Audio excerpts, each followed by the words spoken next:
أعوذ بالله من الشيطان الرجيم. بسم الله الرحمن الرحيم. قل هذه سبيلي أدعو إلى الله على بصيرة أنا ومن اتبعني وسبحان الله وما أنا من المشركين.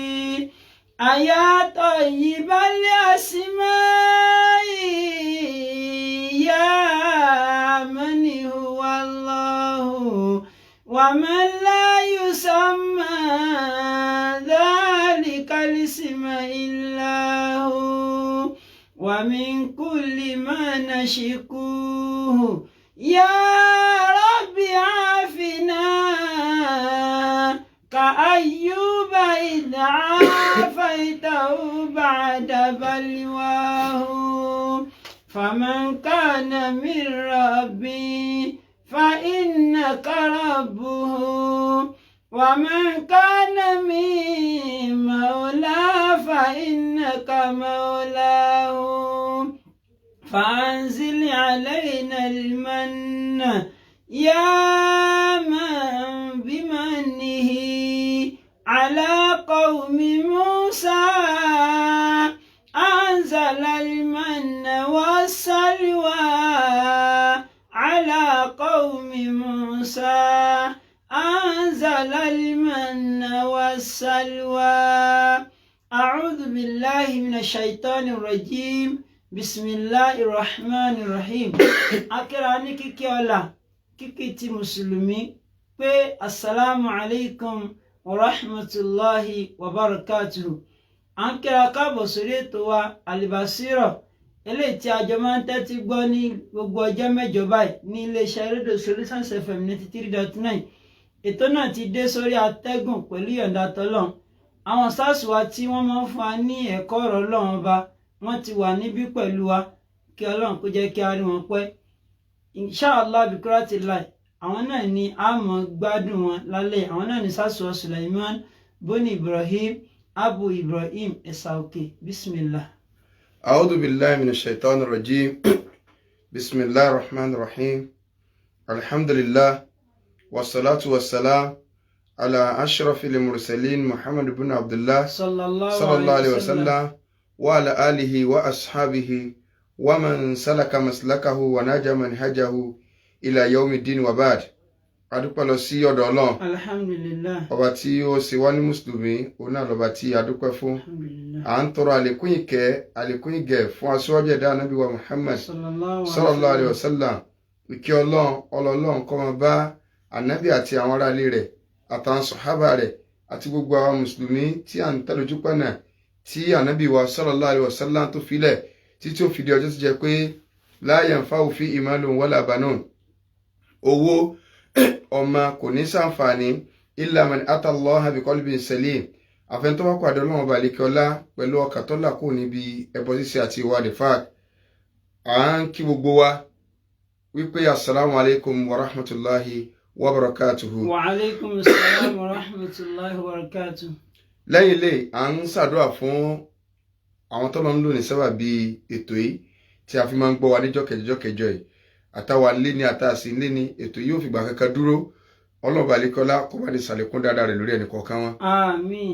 bákan náà gbogbo ẹ̀yin olólùfẹ́ òdodo tí ẹ máa ń gbọ́ wa tí ẹ sì ń fọkàn bá wa lọ Ọlọ́run kó ṣàlékún dáadáa rẹ̀ lórí wa. Àmín. kọ́nà kọ́ ọlọ́dẹ̀kọ̀ oṣù rẹ̀. àtọ́ wa kí gbogbo wa iléeṣẹ́ Solution FM Ọlọ́run má jẹ́ kó jóná. Àmín. Ọlọ́run kó bá ní ṣàlékún àlùbáríkà fún iléeṣẹ́ náà ọlọ́dẹ̀kọ̀ oṣù Ọlọ́run. àwa kí gbogbo wa pé láti tó ti lé ní 40 days sẹ́yìn tí Ọlọ́run ti ní kí a rìnrìn àjò hajj tọ́lọ́run tó wá ní kí a padà dé láyọ̀ tó láfíà ká tó máa gbóhùn ara wa. a kí wa pé a kú ilé a sì kí gbogbo wa wípé a tó ń ṣàdúrà fún wa wípé pẹ̀lú ìyọ̀ǹda tọ́lọ́run gbogbo ẹni tí òun náà ń jẹ̀ràn hajj ọlọ́ba àlékọ́ láyọ̀bá ní gbádùn ẹnì kọ̀ọ̀kan wa wọlé àjọkọ̀ ọ̀sọ̀ Ọlọ́run wọlé agbólúlá ilaha illallah. ṣùgbọ́n kan náà gbogbo ẹni tó ti lọ Ọlọ́run ní fi ṣe ẹ̀ka ma yóò tún jẹ́ ká tún lè máa lọ yóò tún jẹ́ ká tún lè máa lọ wọlé agbólúlá ilaha illallah. so akíwa àtúnkíwá lẹ́ẹ̀kan sí pé assalamu alaikum wa rahmatullahi wa barakatuhu. Wa alaikum assalam wa rahmatullahi wa barakatuhu. Ní alẹ́ òní nǹkan tí a gbé yẹ̀wò kókó méjì náà ni.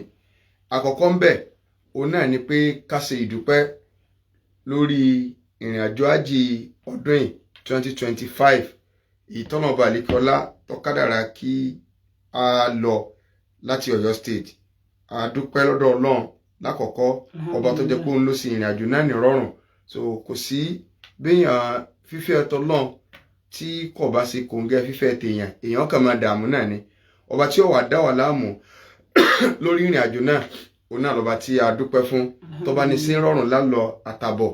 So bákan náà a gbọ́dọ̀ mọ́ dúpẹ́ lọ́wọ́ àwọn èèyàn kan torí pé Ọlọ́run fi àlùbáríkà sí ìrìn àjò ájì 2025. Ọlọ́run fi àlùbáríkà sí tọ́pọ̀ ju ti ọdún tó tún lọ ó tún rọrùn dáadáa ju tọdún tó lọ. So kọ́nà balẹ̀kọ́lá kó jẹ́ kí gbogbo nǹkan kó máa rọ̀ wá lọ́rùn. Lákọ̀ọ́kọ́ a kí gómìnà wa nípìnlẹ̀ Ọ̀yọ́ nítorí pé ọ̀pọ̀lọpọ̀ àwọn èso lóṣèlú ṣùgbọ́n ọ̀pọ̀lọpọ̀ ìmọ̀ táwa ń sọ yìí pé gómìnà sí dáadáa lórí ọ̀rọ̀ hajj. Òun náà ni pé gbogbo nǹkan tó bá yẹ kéèyàn ṣe ẹlòmíràn òkè àti àǹfà àwọn alálàájì lówó ni sí àháwó fún wa ni.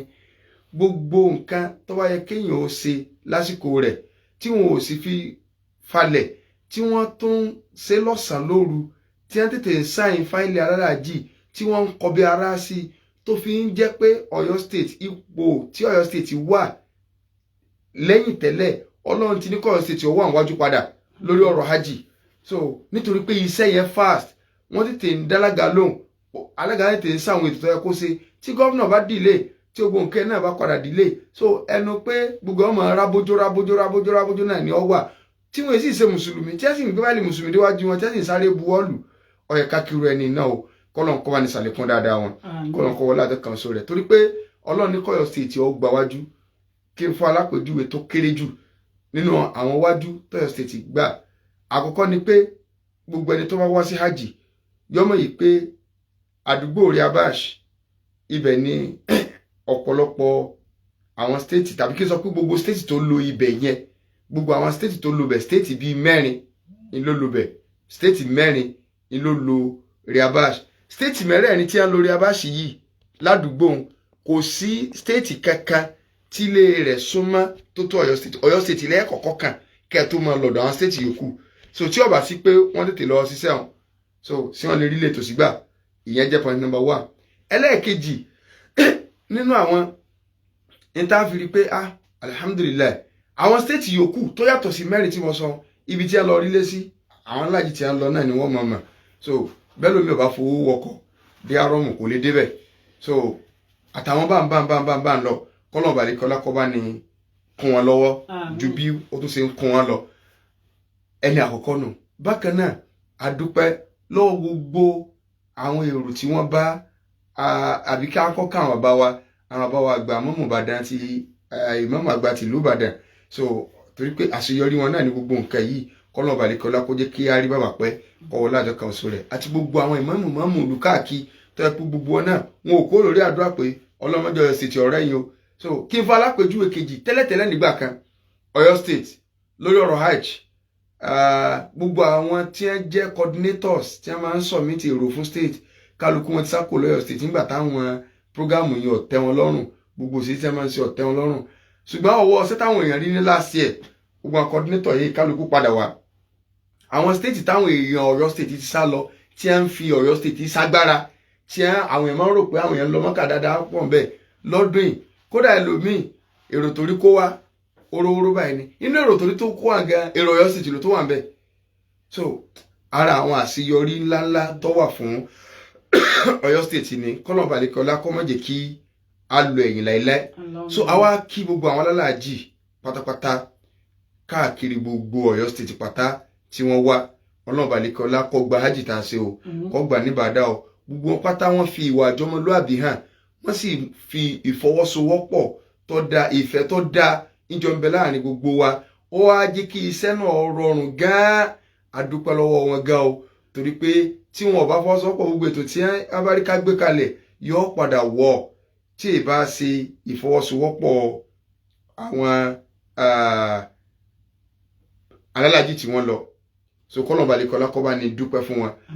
Bákan náà nínú àwọn tí a dúpẹ́ fún òun náà ni gbogbo àwọn tí wọ́n bá ìjọba wá tó jẹ́ yí pé àwọn aṣojú ìjọba ni wọ́n náà sí dáadáa ọbẹ̀ látòrí ìyá wa sẹ́nitọ́ Mansura Sumanu mọ̀mọ́ dáadáa wọ́n sì dáadáa pọ̀ tó jẹ́ yí pé gbogbo ìfaradà làwọn náà sí kí ni o ni wọ́n ṣe torí pé kò sí mẹ́rin sí lọ Mọ́kà téèyàn ò ní rí àwọn nǹkan tó jẹ́ pé yóò máa mú yàn ká bó ló ṣe á rí bá ṣùgbọ́n àwọn ò tẹ̀ ti di part and parcel tiẹ̀ àwọn ò lè má lọ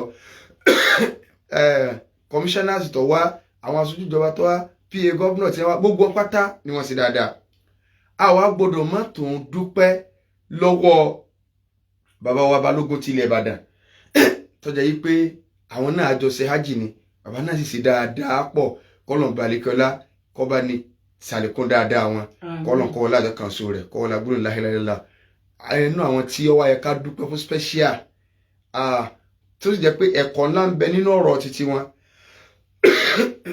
so ẹ̀kọ́ ńlá gidi ń bẹ lórí ọ̀rọ̀ títí wọn àwọn náà ni àwọn PMS àwọn onímọ́tò lọ́yọ̀ state ẹ̀kọ́ ńlá ń bẹ lórí ọ̀rọ̀ wọn ìtọ́pọ̀lọ́ kọ́ kẹ́ ó mọ́tò mọ̀dàrú ni wọ́n ó rárá wàláhìlẹ̀ azim ìwọ ọmọlúàbí tí àwọn PMS bí wọ́n ṣe pọ̀ tó Alhaji Tommy ọlọ́run níjẹ́ kọ́rọ̀ wọn dàrú o tí wọ́n jẹ́ olórí ọlọ́kọ̀ lọ́yọ̀ state àwọn tí wọ́n fi ránṣẹ́ tí wọ́n bá wa lọ sí hajj wọ́n máa fi kódà èèyàn lè yóò tún máa béèrè pé ṣé ẹ̀sìn sọpọ́kọ̀ làwọn eléyìí ń wáṣà so èyí yóò tún máa béèrè lọ́wọ́ wọn gbogbo wọn sì dáadáa pọ̀ àtúnṣe eléyìí kí gbogbo àwọn tó bá mọ̀ kí wọ́n bá nu tún jíṣẹ́ fàlàjì Tommy pé àwọn tí wọ́n fi ránṣẹ́ sí wa o wọ́n sì dáadáa pọ̀ kọjá ń táwà gan lérò lọ kọ́nà balẹ̀kọ́lá kọ́ má jẹ́ kí PMS ọ̀dàrú láíláí àtẹ́yìn bá ń rú eléyìí èèyàn ò ká alhamdulilayi ẹlòmí àwọn bọ́ta àwọn ọlọ́kọ̀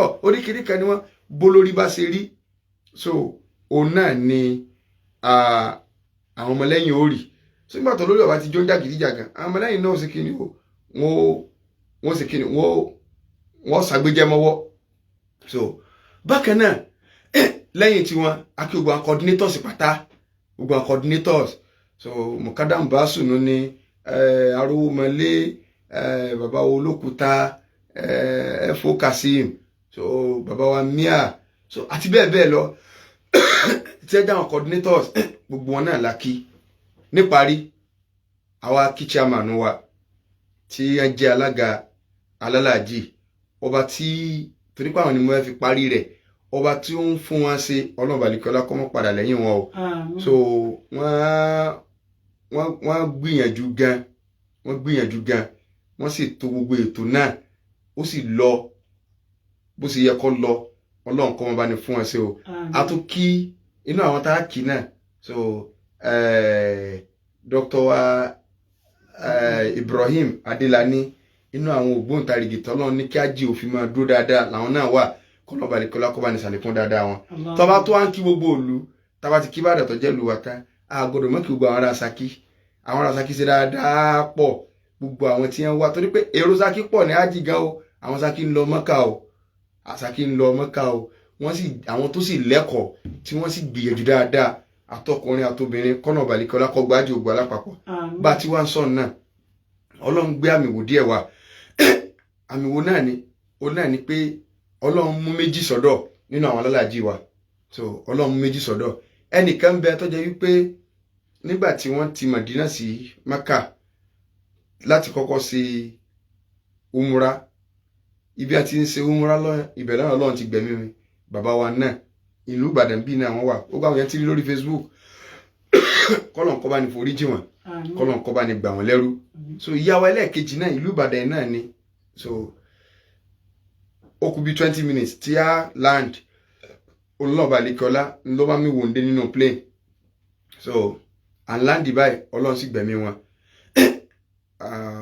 kọ́lọ̀ọ̀bà lẹ́kọ́lá kọ́ bá ní foríjì wọn so eléyìí náà tó ń jẹ́kọ̀ọ́ wípé kì í sí gbogbo téèyàn bá ń ṣe kéèyàn máa ṣe bí ẹni wípé ìní sèmí mọ̀ kéèyàn máa ṣe torí pé ọ̀jọ̀ràn àyànfọ́ lọ́run pé gbogbo yín bẹ́ẹ̀ sí lọ náà ní kẹ́ ẹ padà ní téèyàn máa ń ṣe lọ́wọ́ ṣe dáadáa bóyá téèyàn ó ṣe káìnù so bóyá nǹkan téèyàn ó ṣe káìnù so lápapọ̀ adúpẹ́ lọ́wọ́ gbogbo kálukú kọ́nà balẹ̀kọ́lá kó gbà níjọsìn lọ́wọ́ wa àwọn ẹ̀kọ́ kan wà ń bẹ tá a gbọ́dọ̀ rí kọ́ lára hajj kálukú náà ti dé Nàìjíríà padà a tún ti bọ́ sílé ara àwọn kan tá a máa ń kó bọ̀ láti Mọ́kà náà nù àwọn kọ́ China so kọ́nà kọ́ sànù wa Islam ẹ̀sìn ni tó jẹ́ pé fún Ọlọ́run balẹ̀kọ́lá ló design rẹ̀ kì í ṣẹ̀dá kankan ló design Islam Mẹ́kà tó lẹ́rìí fọ́mọ nìyẹn tó pé táwọn sọ pé tẹ́lẹ̀ mi bá gbọ́ pé lágbájá mọ̀ kú tàmẹ̀dù kú àwọn yóò ṣe ní kú so àwọn tí ọlọ́mọ́kà gan sí wọn ò kú níbẹ̀ ní àbíbó ní àwọn ìṣẹ̀lẹ̀ tó ti ṣẹlẹ̀ ṣé Mẹ́kà àwọn lọ tí wọ́n fi kú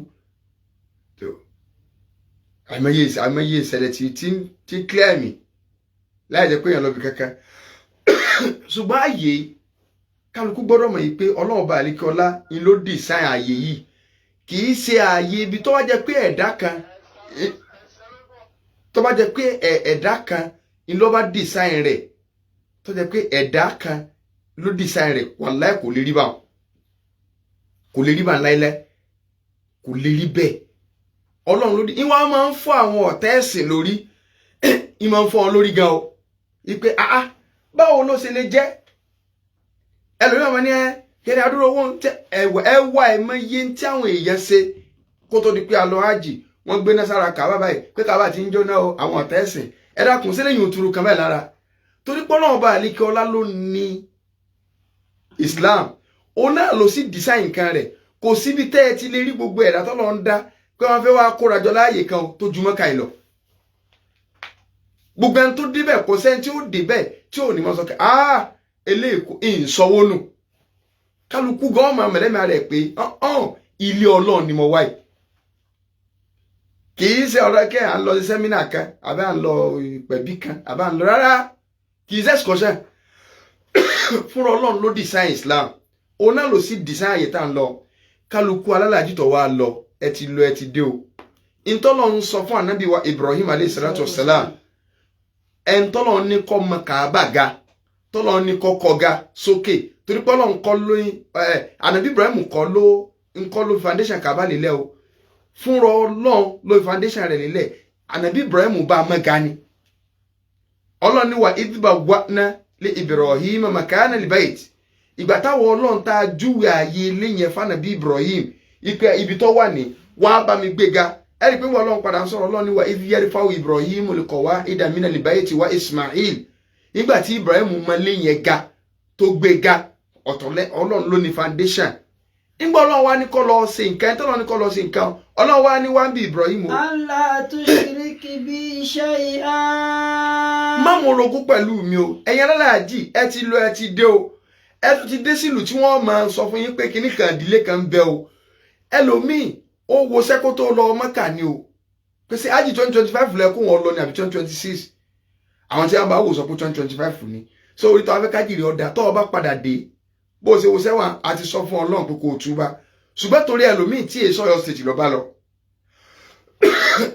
abẹ́lómi tó jẹ́ yí pé ìlú mi lọ wà oní international ń bẹ ẹni tó jẹ́ state ń bẹ látọ́ wá fi ń sọ torí ẹni tí ń wò wá káàkiri àgbáyé lórí ẹ̀rọ ayélujára ti Facebook àtàwọn tá à ń gbọ́ wa ń lé wípé ẹ ti dé sí Nàìjíríà padà mọ́tò bọ́ sínú ẹbọ padà o tọ́rọ ẹni tọ́lọ́ ní kọ́ ọmọlé ìganga Ọlọ́run ní sọ fẹ́ kí n gbaṣẹ́ rẹ mọ́ mọ̀rọ̀gún kan lémi Ọlọ́run inú mọ̀rọ̀gún pọ̀ mọ́ Ọlọ́run òun ni ká máa sín gbẹ́rẹ́ wa o inú rẹ̀ ní kálárì mọ́lẹ̀ tá à ń rí mọ̀sọ́ọ̀bù wa o inú rẹ̀ ní ká ní àsorọ̀ wa o inú rẹ̀ ní kẹ́nìkan ó dé kó ní òun omi lòun bọ kó wa máa ṣàdúrà wájú ṣọ́ọ̀bù wa ká wa máa fún lówó ara ẹbọ ni o torí ń tó ṣe lọ sanwó rẹ̀ wọn o ara ẹbọ ni wọ́n máa wá ta àwọn òkà kan fún wa o òkà ìyọnú ayé kí wọn náà máa rà àpamọ́wọ́ owó ara ẹbọ ni o ara ẹbọ ni ká lọ yẹsẹ́ wò wa o ara ẹbọ ni gbẹ́rẹ́ arọ́bí wa o ara ẹbọ ni gbélé pọ̀tà wa o ara ẹbọ ni ẹ̀yọnú ayé wa o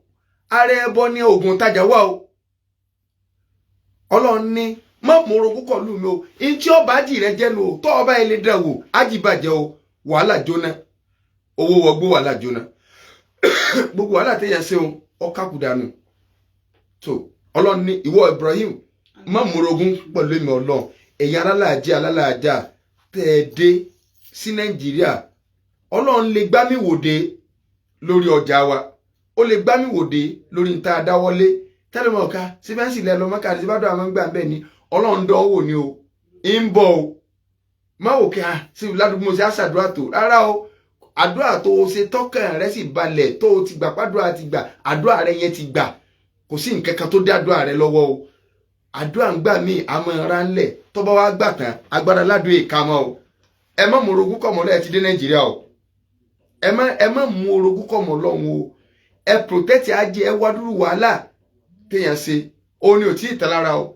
àfẹ́ni tí ọba iṣẹ́ dáadáa ló kù pé òun dé kampi bá rárá o tí bá ń yọra lò ló kù bí ẹ̀ tiẹ̀ lóun yọra lò kì í ṣe irú àwa tá à ń kó yẹn lọ so kálukú wà níbi tó wó sí báyìí tí ìran máa sùn ọjà nọ́mà gan so ó ti dé Nàìjíríà padà o ìlú ibi tí wọ́n ti máa sọ fún ọ pé òsàkẹlẹ̀ ń bọ níran yín bí kò tó wá máa dá sí alálàájì ìdásírú rẹ o ìkìlọ̀ àkọ́kọ́ nù ìkìlọ̀ ẹ̀kejì òun náà ni pé ọlọ ọmọ kàkọ ẹ wọ́n sì máa tún fi irun bí ọmọ o bí ìbá kírun tẹ́lẹ̀ ó yẹ kọ́ ọmọ yìí pébi tó Ọlọ́run ó tún wá dé wọn àgà alájí wọn tó ń sàmọ́ wá rán létí àsìkò oorun ájìrì òwúlò nù o ájìrì òwúlò o so máa kírun déédéé o máa kírun déédéé o ìwọ ni ojú wọn máa fi màsìkò oorun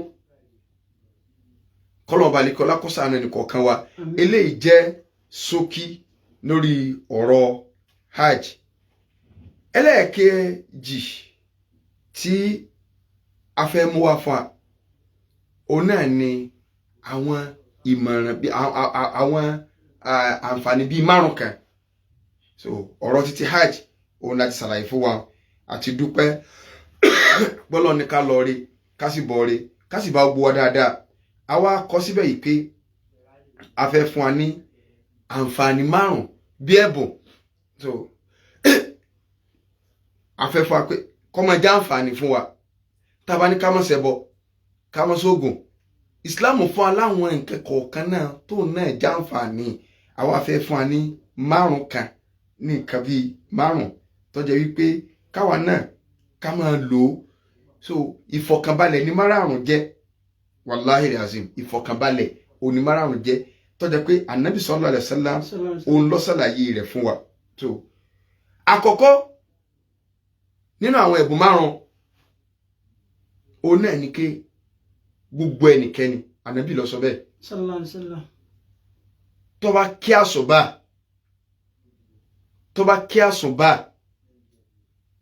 Ànábì ní wa huwa fi dhimmatillah ó ti wà lábẹ́ ẹ̀ṣọ́ Ọlọ́run sáfẹ́ wà lábẹ́ ẹ̀ṣọ́ Ọlọ́run ṣe bí sọ Ọlọ́run náà là ń wá Ànábì ní abẹ́ ẹ̀ṣọ́ Ọlọ́run ló ti fi rẹ̀ sí wọn kódà bẹ́ẹ̀dá kan bá ṣàbòsí rẹ̀ fúnra Ọlọ́run ní ọba gbà wọ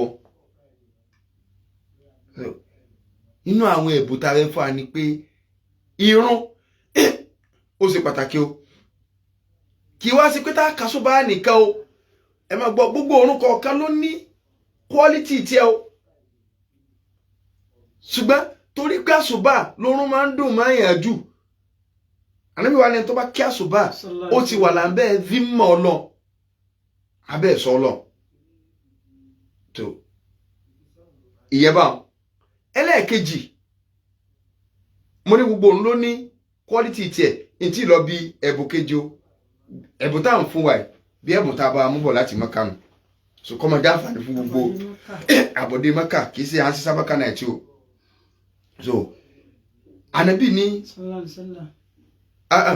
nínú àwọn quality tó wà lára àwọn àrùn irun àlásàrì bẹ́ẹ̀ ṣe ń wò mo ní kí kọ́mọ̀ jẹ́ pé èyí ó ti wá gbélé rẹ̀ pé àsùbá nìkan ní mà kí irun àlásàrì níbi tó ń lágbára dé tó ń tó lágbára ṣe àgbẹ̀tà àsùbá ní ìṣàlọ́ pé ẹni tó bá kí ó ti wà lábẹ́ ààbò Ọlọ́run so ó ti wà lọ́ndà àṣọ Ọlọ́run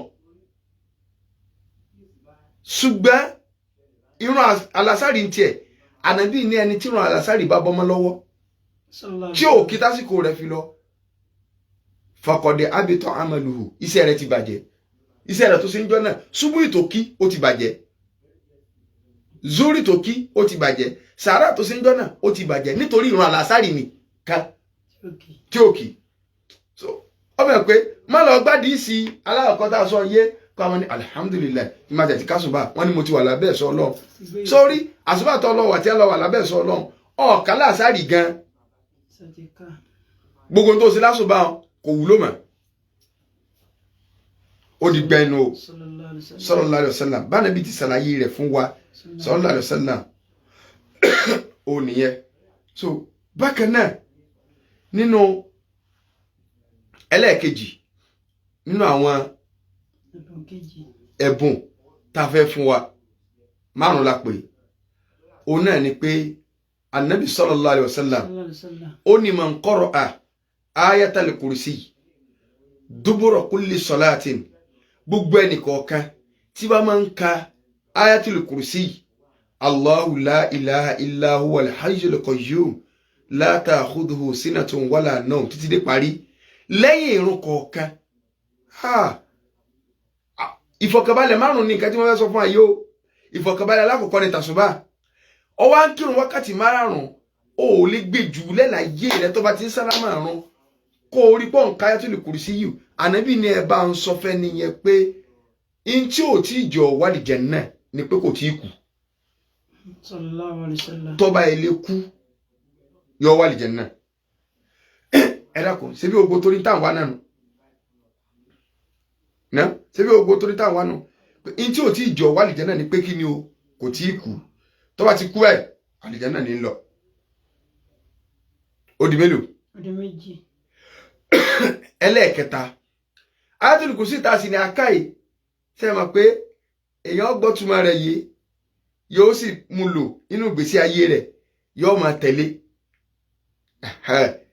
àti túrí lórí prógámù àti ṣàlàyé rẹ̀ ọlá tí ń bẹ fún kódà ìsọlóhùn tó jẹ́ ẹjẹ́ tó ní tí wọ́n fẹ́ sọ yìí kò sínú àwọn ẹ̀bùn márùn-ún o ṣùgbọ́n ọkàn tó jẹ́ bí ènì lórí ẹ̀bùn ó ní pé ayatul kursi yìí gan tó o bá kà lórí nǹkan rẹ ọkà ni gbogbo tẹ́sán sọ fún ọ pé òkà àtajà àpamọ́wọ́ owó kí wọ́n máa nà wá nàbọ̀ fún ọ wọ́n máa nà kíní kan tí wọ́n á ń gbérọ́ ọkọ̀ ọmọlé o inú kankan tó ń kàwó sí wọn máa ká ayatul kursi yìí bẹ́ẹ̀ wàláhì bí ẹná wà ànàbọ̀ kọ̀ ọ́dà ànà dúró yóò dúró pa ni wàláhì azim mo tún fọlọ́n ṣẹlẹ̀ rí ẹ máa kó wà nàbọ̀ kọ̀ fáàmù lọ́wọ́ ní ọ̀nà wa tó kọ́ wá fi rajà kọ́sá jẹ́ mílíọ̀nsì dáadáa tó pọ̀ yọ́ mọ̀ pé òun ọ̀padà mọ̀ tí ẹ bá ó wá ti gbé ní wọ́n ayatul kursi ilé lórí kọ́ lọ́mọ́ àjẹnú ò rí gbé mọ́ tọrọ ga olè là ń jẹnu so inú àwọn ẹ̀bùn mélòó nù inú àwọn ẹ̀bùn ó di márùn ó di méjì ẹlẹ́ẹ̀kẹta òun náà ni àdúrà tánàbí sallallahu alaihi wasallam tọ́kọ́ wa sallallahu alaihi wasallam tá a máa ń pè ní sayyidul istighfar Allahumma anta rabbi la ilaha illa anta khalaqtani wa ana abduka wa ana ala ahdika wa wa'dika mastata'tu a'udhu bika min sharri ma sana'tu abu'u laka bi ni'matika alayya wa abu'u bi dhanbi faghfirli fa innahu la yaghfiru dhunuba illa anta torí àwa tá bá ń kọ ma bẹ́ ká máa wí tẹ̀lé mi lẹ́yìn Allahumma anta rabbi Allahumma anta rabbi la ilaha illa anta khalaqtani wa ana abduka wa ana abduka wa ana ala ahdika wa wa'dika mastata'tu a'udhu bika min sharri ma sana'tu abu'u laka bi ni'matika alayya wa abu'u bi dhanbi faghfirli fa innahu la yaghfiru dhunuba illa anta kò jù bá ń lọ Ànábì ní sallallahu alaihi wasallam ẹni tó bá wí ọ gbólóhùn tá a sọ yìí láàárọ̀ tó bá wí mẹ́ta rẹ̀ tó ṣe tó sì gbàgbọ́ tó gba gbólóhùn gbọ́ tó bá kú kó tó di ìrọ̀lẹ́ ẹjọ́ náà àfàìmọ̀ kú rẹ̀ làfàìmọ̀ wà lè jẹ́ náà. Sallallahu alaihi wasallam. Ẹ wò fọkànbalẹ̀ ẹ ń bá wí lásàlẹ̀ àsàlẹ̀ yẹn ò lè yàn lásàrì tó bá wí lásàlẹ̀ tó bá kú lẹ́nu alẹ́ ń sáàárọ̀ tó sì wí àfàìmọ̀ kú rẹ̀ làfàìmọ̀ wà lè jẹ́ náà. Sallallahu alaihi wasallam. Ó di mélòó? Ó di mẹ́ta. Inú ẹ̀bùn tá a fẹ́ fún wa òun náà ni gbólóhùn tánàbí sallallahu alaihi wasallam tó kọ́ wa. Sallallahu alaihi wasallam. Ipe kéèyàn máa sọ yí pé bismillahi. Bismillahi. Alladhi. La yadurru. Masmihi. Shay'un. Fil ardi. Wala fis sama. Wa huwa. Sami'ul alim. نعم بسم الله الذي لا يضر مع اسمه شيء في الأرض ولا في السماء وهو سميع العليم. Ànábì lẹ́yìn tó bá wí eléyìí sallallahu alaihi wasallam tó bá wí mẹ́ta rẹ̀ láàárọ̀ mẹ́ta rẹ̀ lásàlẹ̀ kí ni tí Ọlọ́run làkún bẹ́ẹ̀ irú ẹni yẹn yóò làkún bí àjálù bú òjijì tí máa ń ṣẹlẹ̀ sí yàn fọjí àtìlẹ̀ mùsíbà àwọn àdánwò bú tí kàn máa ń ṣẹlẹ̀ sí yàn lójijì gbá inú ìgbésí ayé àbí tó bá rántí wí lókù sallallahu alaihi wasallam ẹ̀dá kù síbí ògbó tí máwùn yẹn dẹ́lẹ́bọ náà nù gbogbo kan tí máwùn yẹn dẹ́lẹ́bọ nù so gbọ́dọ̀ tá a sọ yìí bismillahi alladhi la yadurru masmihi shay'un fil ard wala fis sama wa huwa sami'ul alim. Kùjúmẹ́ta náà lọ kùjúmẹ́ náà lọ gbólóyìn mùsùlùmí mélòó ló ti wí láàárọ̀ yìí mùsùlùmí mélòó ló ti wí lásàlẹ̀ so ọ̀fọ̀ ẹlòmíì ti pọ̀fọ̀pọ̀fọ̀ gbogbo ahọ́n ti ń gbóná ó ti játare eyín ti fẹ́ kátá tó ti bẹ́ẹ̀ ìyẹn ọ̀sọ́ pé kí n tí ó ṣẹlẹ̀ ọmọ ṣẹlẹ̀ so àwọn tá à ń sọ yìí àwọn ìfọ̀kànbalẹ̀ tí Islam tó mú wá fún wa òun ni ìfọ̀kànbalẹ̀ tí Islam tó mú wá fún wa òun ni àwọn nǹkan yìí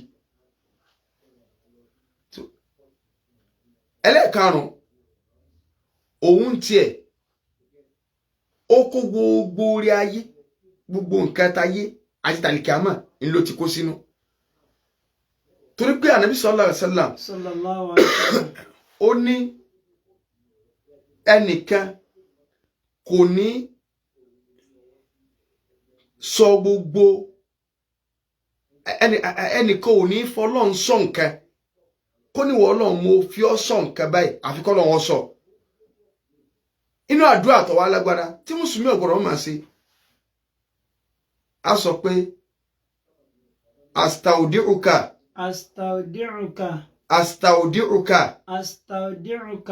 nafsi astaudiruka nafsi wa dini wa ahli wa mali so ẹ máa gbọ́ astaudiruka nafsi mo tún bẹ̀rẹ̀ padà ní tí ìparí rẹ̀ o astaudiruka nafsi wa dini wa mali wa ahli fahfadna bihi bima tahfaz bihi ibadaka as-salihin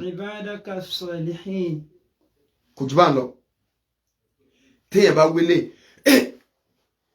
èèyàn ti fi Ọlọ́run wá odi ìṣọ́ fún protection lórí ẹ̀mí ara èèyàn ó dé ní wọ́n lọ́n mo fẹ̀mí mi ọlọ́ number one ẹ̀sìn mi mo fi lé ọ lọ́wọ́ méje ń bọ́wọ́ fọ́wọ́ ní àfà tó yẹ pé ọ̀tọ̀ ni tí wọ́n pè lẹ́sìn ọ̀tọ̀ ni tí ó sì jẹ́ sí ìwájú Ọlọ́run yẹ pé ọ̀pọ̀lọpọ̀ ti bọ́ sọ́wọ́ télọ̀ tó sasọ́rán fún kì í sasọ táǹgbé bá télọ̀ mọ́ sọ yìí ó àwọn aṣọ ẹ̀sìn tẹ́ pé ìranù làwọn èèyàn pè lẹ́sìn fún wa nígbà kálukú bá ń jáde ní ọmọ òkà dúnà àwọn àfà Nàìjíríà sáyà nǹkan báwọn sì à ń parọ́ fún abáyé wàmáàlì Ọlọ́run gbogbo dúkìá mi ìwọ ọmọ òbí sọ wàhálì gbogbo àwọn ará ilé mi ìyàwó ọmọ ọkọ bómi bá ṣe ó ti kọ́kọ́ rẹ̀ sínú mo ti fi ọ sọ Ọlọ́run fàfádùnà sọwà pẹ̀lú gbólóhùn tá a sọ yìí bima tahfadhu bihi ibadaka salihin pẹ̀lú tó fi máa ń sọ àwọn ẹrú rẹ tó jẹ́ ní ire tó ẹ pé Ọlọ́run máa ń protect wọn Ọlọ́run sọ wà so ibi tá a bá débẹ̀ ni pé Ọlọ́run nìkan là á pè Ọlọ́run lèèyàn kan là máa rí rẹ̀ lé lọ́wọ́ àwọn ẹ̀bùn márùn-ún tá a fẹ́ fún wa tá a sọ yìí pé a fún kálukú tá a náà máa ṣe kí ni o tá a máa ṣe so tí ó máa jẹ́ bí ẹ̀bùn àbọ̀dé Mẹ́kà so tí bá ìfọ̀kànbalẹ̀ ní márùn-ún yẹn jẹ́ fọ́mọnìyàn so àwọn ìfọ̀kànbalẹ̀ márùn-ún ni àkọ́kọ́ mọ̀ káṣù bá ń jẹ́ mọ́ ẹlẹ́ẹ̀kejì òun náà ní ká sí kí ni o ká máa káyátùl kùrùsí lẹ́yìn gbogbo orun kọ̀ọ̀kan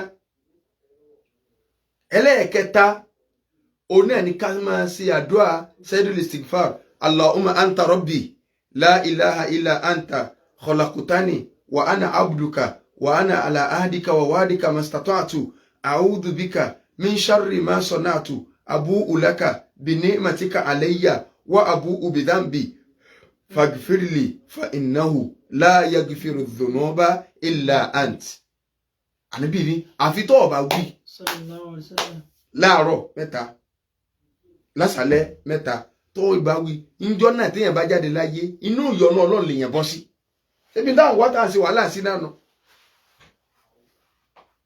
Ayatul Kursi tó bá ti sọ ó ti wà lábẹ́ ìsọ Ọlọ́run lẹ́yìn ògbórun kọ̀ọ̀kan ó bẹ̀rẹ̀ pé ẹni tí ò kírun kò lè fi rẹ̀ sábẹ́ ẹ̀sọ Ọlọ́run ìwọ máa kírun wá máa ń sa Ayatul Kursi ẹnì kan ò lè dẹ́rù bọ̀ mọ́ kí a ṣàṣì ọ ni ọmọ òkúta ni ó ṣàṣì ṣé wọ́n ẹ̀yin tẹ́ rí jójó ìyàrá yìí náà lẹ sọ pé ṣàṣì yẹn ọ̀pọ̀lọpọ̀ àwọn tí wọ́n sọ pé àrọ̀ wọ̀ yẹn ọmọ òwò gẹ pé ṣé wọ́n kan jójó yìí kó tó débi tó ti lọ rà gbó tó fẹ́ lọ rà wọ́n kàn náà sọ̀rọ̀ ní pé wọ́n lọ ìkànnù àwọn ẹrú rẹ tí ò gbọ́rọ̀ rẹ o bá ń dẹ̀ kánú àwọn ajá rẹ sí ọ̀kadà ilé tọ́ḿbù ibi tí ti ń wéwé kí ó tún lè débẹ̀ gan wọ́n ní ẹ ti pàjà bẹ́ẹ̀ nìkan kú náà ọjà yóò àmọ́ ta àpòrò ẹni tí ọba ti lọ́lọ́ ní máa ń dààmú káàkiri bákan náà oní bismillahi alladhi la yadurru masmi shay'un fil ardi wala fis samaa wa huwa as-sami'ul alim àjálù bú mùsíbà bú tí máa ń ṣe lójijì tí máa ń bọ́lú yẹn gbà ó téèyàn bá ti wí Ọlọ́run ó là kó ń bẹ́ẹ̀ ṣé bí gbogbo tí kálukú ń wá káàkiri náà ti fi ń dẹ̀lẹ́bọ̀ so àwọn ìfọ̀kànbalẹ̀ márààrún yìí ká fún bá a ti fún wa yìí ẹ̀jẹ̀ akọọ́lẹ̀ àwa tá a wà lórí social media tá à ń gbọ́ ẹ̀yin tẹ́ ẹ wà lé kí ọmọ tó wá pè mí pé ẹ dákun àwọn àdúrà tẹ́ ẹ sọ ẹ wo bí wọ́n bá ṣe rìpítì ẹ̀ ká rìkọ́dù ẹni tí ọ̀bọ̀ wá ní kọ́ lọ sí orí Ẹ̀sà Òkè Sunnatic TV yóò bá ń bẹ̀ bó bá lọ orí YouTube yóò bá ń bẹ̀ so pé òtún máa kìnnì ké ibi tí bá ti ń ṣe júmùjára kákàkiri kẹ́hìn kó táwọn kéke assalamu alaikum ẹjọ àdúrà ní ẹ bá ń tún ká so ìwé tó rẹ̀ ká mọ́ o ọlọ́ọ̀bà lè kọ́lá yọ́ sànà nìkọ̀ọ̀kan wa o àáfàyè gba ìbéèrè àwa kí wa lónìí ni àwa dúpẹ́ so àáfàyè gba béèrè àáfàyè gba kápẹ́ wọlé níwọ̀nba àṣẹjú bíi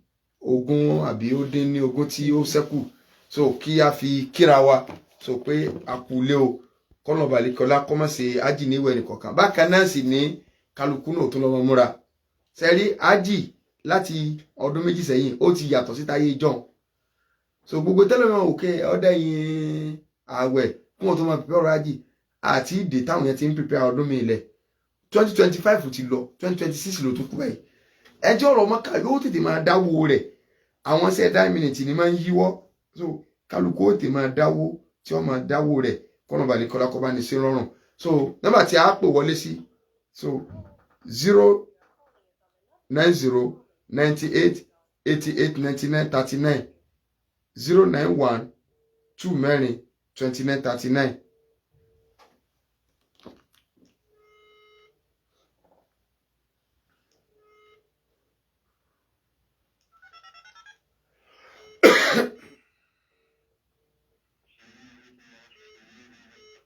Wa alaikum salam wa rahmatullahi wa barakatuh.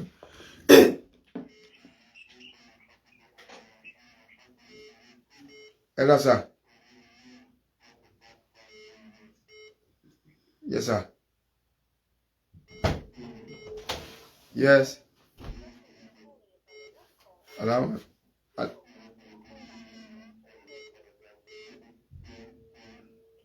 Naam, important so dáadáa o. Kí lẹ rí? Naam.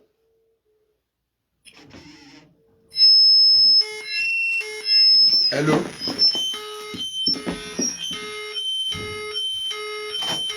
Ó ti rebete ni o.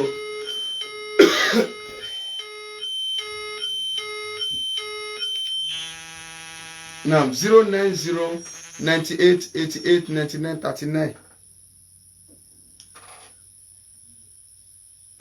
Hello.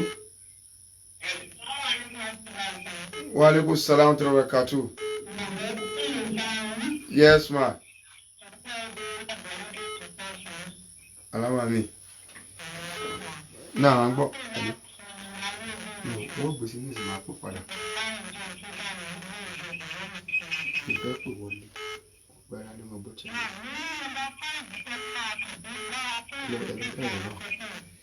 Now, kí la wí? Number 5.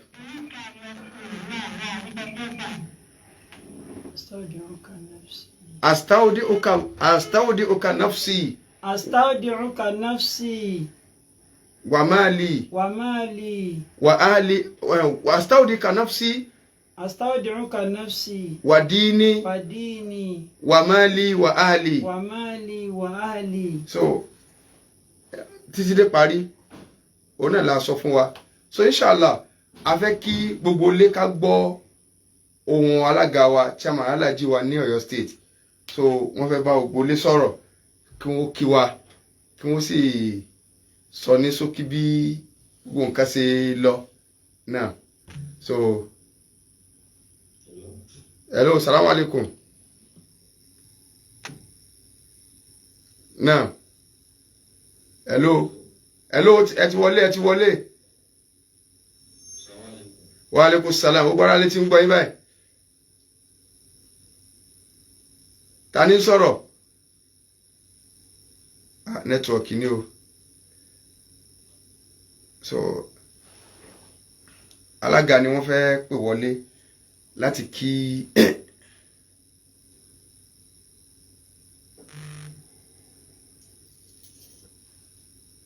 Naam, hello. Salaam alaikum. Salaam alaikum. Hello.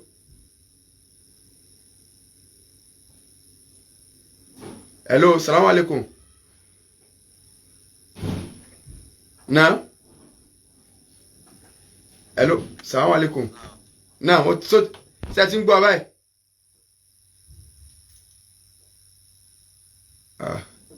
Ara ko network yìí fẹ́ wọn. Òtútù ló fẹ́ mú network báyìí o. So alága ni a fẹ́ kí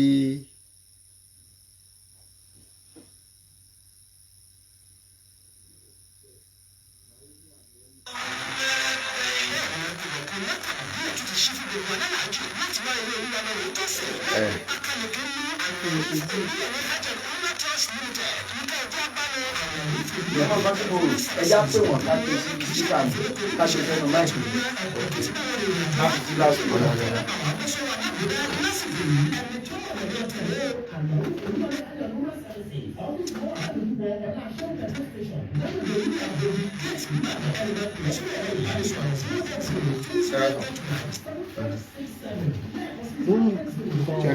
Check. Oya, salaam alaikum. Now, Sati ń gbọ́ báyìí. Wa alaikum salam. Wọ́n fẹ́ sẹ́ẹ̀tì kíní mic. Hello, salaam alaikum. Wa alaikum salam. Mo kú gbọ́ àwọn ará ilé tí ń gbọ́ báyìí. Náà tá a là ń bá sọ̀rọ̀. Orúkọ mi ni Hashim Atẹ́rẹ́, alága ìgbìmọ̀ Alábàájẹ́ ìpínlẹ̀ Ọ̀yọ́. Gbogbo ará ilé tí ń gbọ́ ohun alága báyìí. Náà àwọn èèyàn ń gbọ́ yín láti ilé o. Afẹ́kẹ́ bá wa ṣèdúpẹ́ náà ní o kẹ́sì bá wa bí gbogbo ètò súnṣe lọ láàrin ìṣẹ́jú bíi 3 láti dúpẹ́ fún gbogbo àwọn tọ́pẹ́ bá tọ́ sí. Alhamdulillahi Rabbil Alamin. Adúpẹ́ lọ́dọ̀ Ọlọ́run. Náà tí ó ṣàánú wa tó dẹ̀kun fún aláṣeyọrí tọdún ìṣe.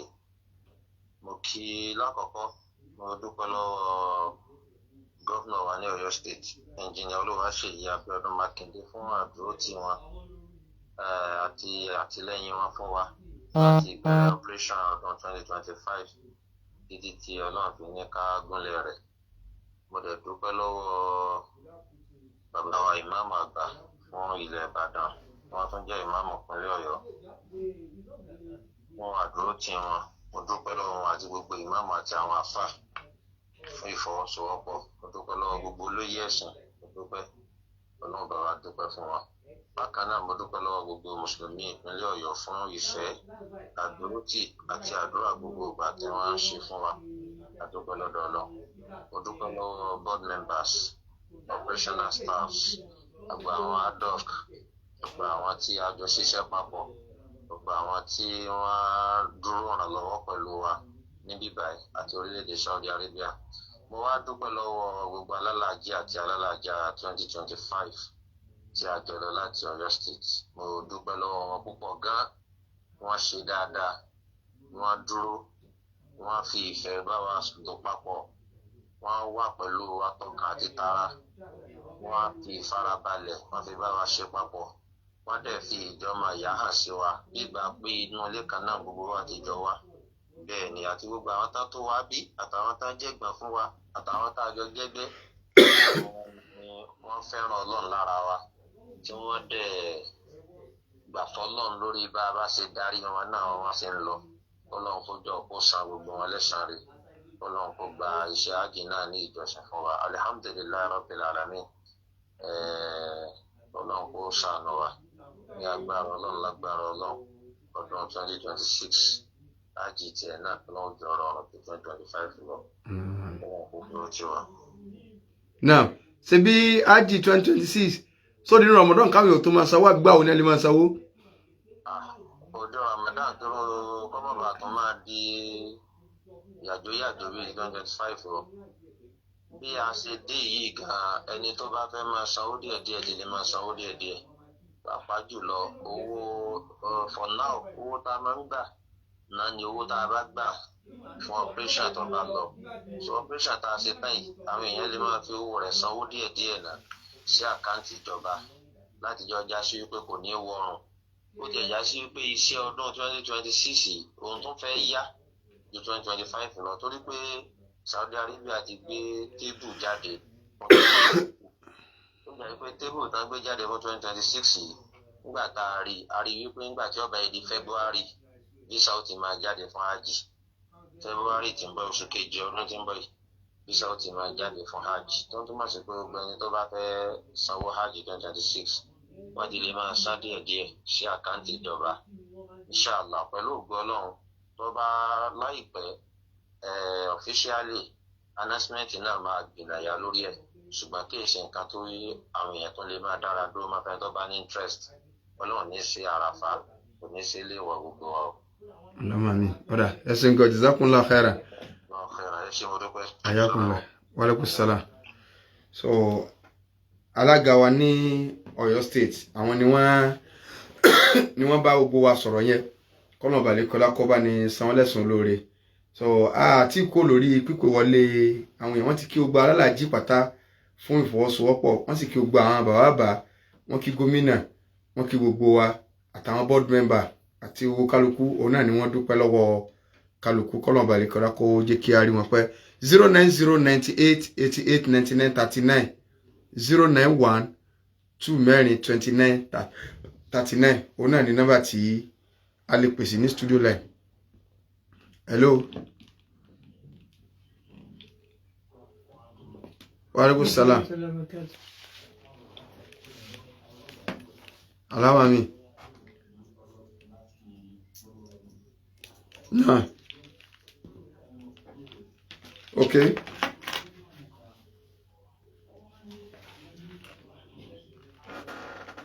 Kí la wí?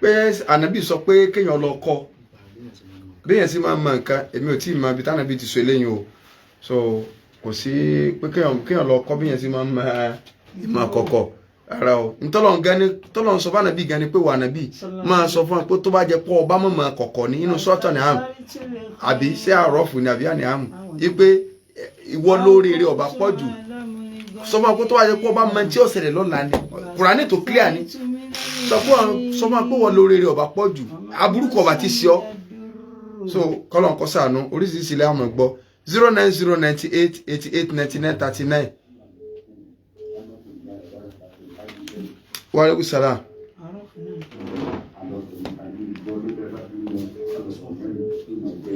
Alama mi.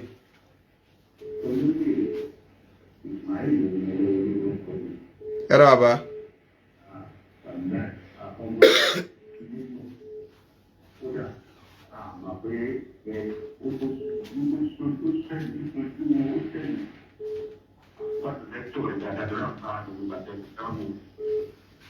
Itu masa dia lawan itu ini apa dia ini fine itu kalau kalau mau tapi pun ini jadi itu fine itu dia pun itu buat jimat untuk jimat untuk berbukti jimat itu semua untuk fundamental untuk jimat jadi ukuran Deposit. Pada jadi gaji fasi, itu mulai tu muncul di rumah, tu fai tu tu langsung di dalam itu. Nah, sẹ́rí à ń wọ jímọ̀ gangan náà Yorùbá package ní Yorùbá level ní kò sí ní ẹ̀wọ̀ jímọ̀. Yorùbá ló ní gbogbo à ń wọ jímọ̀ so kò sí lára ọ̀rọ̀ Mẹ́kà kò sí níbi kankan kò sí inú tíà kankan. So béèyàn bá travel tó bá fẹ́ lóun fẹ́ dúpẹ́ kì í ṣe kọjá jọ jímọ̀ ni ó dúpẹ́ gan so pé mo dé o mo fẹ́ dúpẹ́ pé Ọlọ́run mú mi lọ mú mi bọ kò sábúrú bí kéèyàn ò dúpẹ́ mo fẹ́ pẹran fẹ́ káwọn èèyàn jọ èwo làbọ̀rọ̀ mọ́ lọ kírun ó di jímọ̀ àìsẹ̀ má sọ kan ìranù tí Yorùbá tó fi kúnnu so èyàn lè téèyàn bá rìnrìn àjò ó lè pẹrẹ fáwọn èèyàn pé mo dúpẹ́ lọ́dọ̀ Ọlọ́run kì í wá ṣe ké jímọ̀ yọ wọ jímọ̀ kò lọ kírun ẹni tí ìrun òwúlẹ̀ mọ́lá tẹ́lẹ̀ náà níná kò wúlẹ̀ mọ́lá àwọn òwúlẹ̀ pẹ̀lú ẹni gẹlájì pẹ̀lú ògọ́rọ̀ náà wà ní síbẹ̀ inshallah 09098 88 99 39 091 hello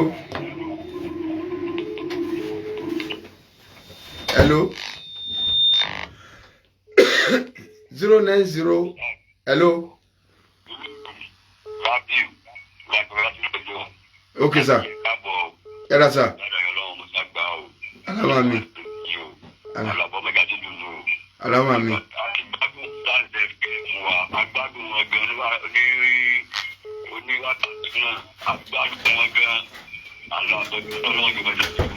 alama mi asingeza ku akhara Olúwayé Taylor era sir 09098 88 99 39 0912 mẹ́rin 29 39. Wa alaikum salam wa barakatuh.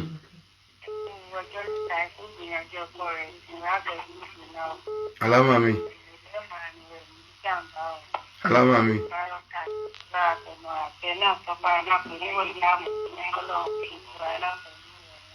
Pẹ̀lú ògo Ọlọ́run gbogbo ẹni tí bá ń jẹ̀ràn ẹbẹ̀ náà ọlọ́ba lè kọ́ ọlọ́ba ní ṣe fún. Allahumma amin. Ọlọ́run wọlé àdúgbò sọ̀rọ̀. Àwọn pé àmàrùn kẹsàn yẹn rẹ̀ pẹ̀lú kìtàbù dùrà ló wà sí. Kò síbi tẹ́ ẹ̀ ti lè bá àti àbáyé ṣàjọ káàkiri náà ni. Ẹ̀kẹ́ àti ráhùn kọ̀ọ̀kan bẹ̀rẹ̀ ọlọ́sàn kẹsàn rẹ̀. Allahumma amin. Ẹ dákun bá wà lérò mi tàbíkọ́ yìí. Àyẹ̀kẹ́rì mọ̀ wọ́n ń ta.